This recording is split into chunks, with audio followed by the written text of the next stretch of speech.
बघा, जर मागच्या काही दिवसापासून एसपीचे जेवढेही व्हिडिओज आपल्या बॅचमध्ये अपलोड करण्यात आलेले आहेत ते जर तुम्ही बघत असाल तर गॅरंटेड सांगतो तुम्हाला, कर्जरोखे विश्वस्त म्हणजे काय पक्क तुम्हाला माहित आहे. जर कर्जरोखे विश्वस्त म्हणजे काय आतापर्यंत तुम्हाला माहित नसेल आणि एक्झामला 4-5 दिवस राहिले असतील तर हाल्या तू वर्षभर लय भयानक टाइमपास केला असतो. आता तुला काय सुधारणा गेलाय, बट डोंट वरी. मी तुला सांगतो की कर्जरोखे विश्वस्त म्हणजे काय काय नाही, कशा पद्धतीने अभ्यास करायचं काय नाही. ओके, बघा, कंपनी जेव्हाही 500 पेक्षा जास्त लोकांना कंपनीचे कर्जरोखे विकते तर त्या 500 लोकांचं प्रतिनिधित्व करण्यासाठी एकाची नेमणूक करण्यात येते, त्याला काय म्हणतात, कर्जरोखे विश्वस्त. इथं काय सांगण्यात आलेलं आहे, माहिती प्रसिद्ध प्रसिद्ध करणाऱ्या किंवा 500 पेक्षा जास्त लोकांना कर्जरोखे खरेदीचे आवाहन करणाऱ्या कंपनीला एका किंवा अधिक कर्जरोखे विश्वस्तांची नेमणूक करावी लागते. सुरक्षित कर्जरोख्यांची विक्री करणाऱ्या कंपनीला सुद्धा कर्जरोखे विश्वस्ताची नेमणूक करावी लागते. भलेही तुम्ही लोकांकडून पैसे घ्यायलात आणि त्यांना म्हणालात की बाबा इन फ्युचर मध्ये आम्ही पैसे देऊ शकलो नाही तर आम्ही ही संपत्ती विकून पैसे देणार, त्याला सुरक्षित कर्जरोखे विक्री म्हणतात.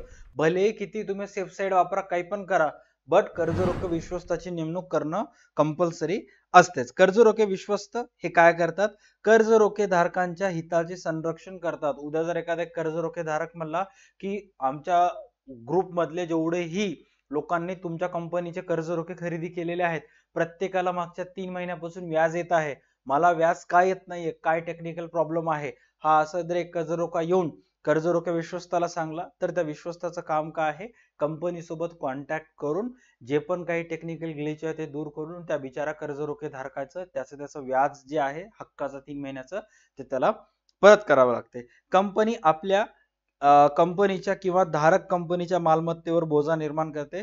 हा बोजा कर्जरोखे विश्वस्ताच्या वतीने निर्माण केला जातो. म्हणजे जे 500 लोकांच्या वतीने जो प्रतिनिधित्व करायला आहे, राईट, तर तो स्वतः चेक करत असतो की कोणत्या प्रकारची मालमत्ता आहे. कंपनी तर कंपनीच्या माहिती पत्रकात सांगते की बाबा आम्ही 500 करोड रुपये तुमच्याकडून घ्यायलोत आणि जर ते देण्यास असमर्थ ठरलो तर आमची मुंबईला ह्या साईडला 40 एकर जमीन आहे, ते विकून आम्ही तुम्हाला पैसे देणार. ते 40 एकर खरीच आहे का, खरंच कंपनीचे कागदपत्र त्याच्यावर आहेत का, कंपनी त्या 40 करोडची जी जमीन आहे त्याच्यावर दुसऱ्या प्रकारचं कोणतं कर्ज नाहीये का, काय नाही, अशा प्रकारचे जे पण काही गोष्टी असतात ते सर्व गोष्टी कर्जरोखे विश्वस्ताच्या साक्षीनं कर्जरोखे विश्वस्त चेक करत असतो की खरोखरच कंपनी देणार आहे का, आणि त्याच्या वतीनं हा बोजा निर्माण करण्यात येतो. बोजा हा कर्जरोखे विश्वस्ताच्या वतीने निर्माण केला जातो. बोजा निर्माण केलेल्या मालमत्तेवर विश्वस्त परिरक्षक म्हणून भूमिका पार पडत असतात. परिरक्षक म्हणजेच काय की कर्जरोखे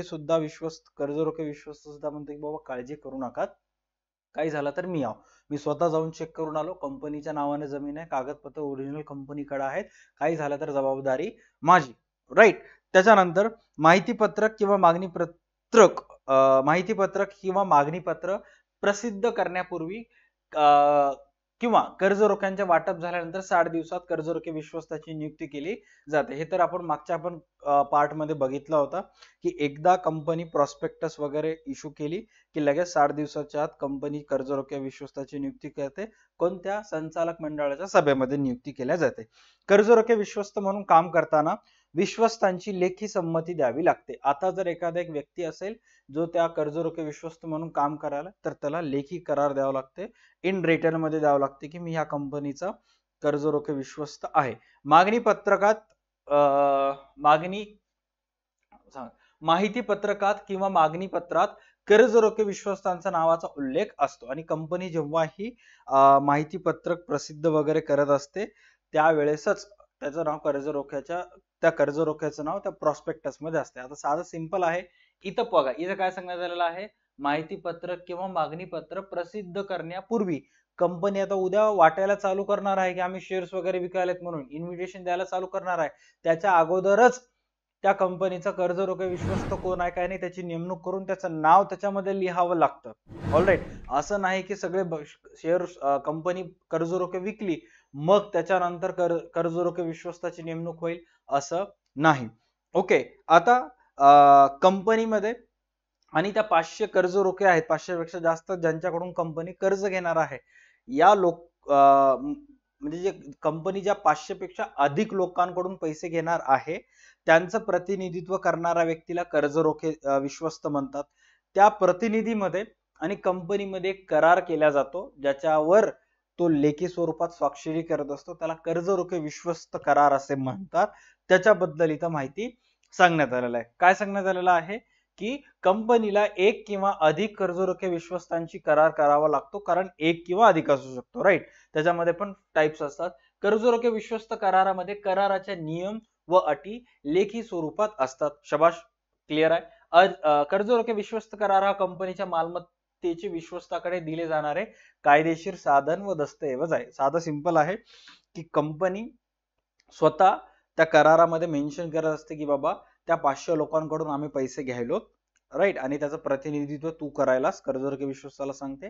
आणि हे 500 लोकांकडून जे पैसे घ्यायलोत हे जर आम्ही उद्या देऊ शकलो नाही तर ही प्रॉपर्टी आहे, हे त्याचे कागदपत्र आहेत, हे तू चेक कर, आणि हे आम्ही तुला गॅरंटी द्यायलो की उद्या जर पैसे देऊ शकलो नाही तर आम्ही हे विकून टाकून देणार, ह्याच्यामध्ये लिहिलेलं आहे.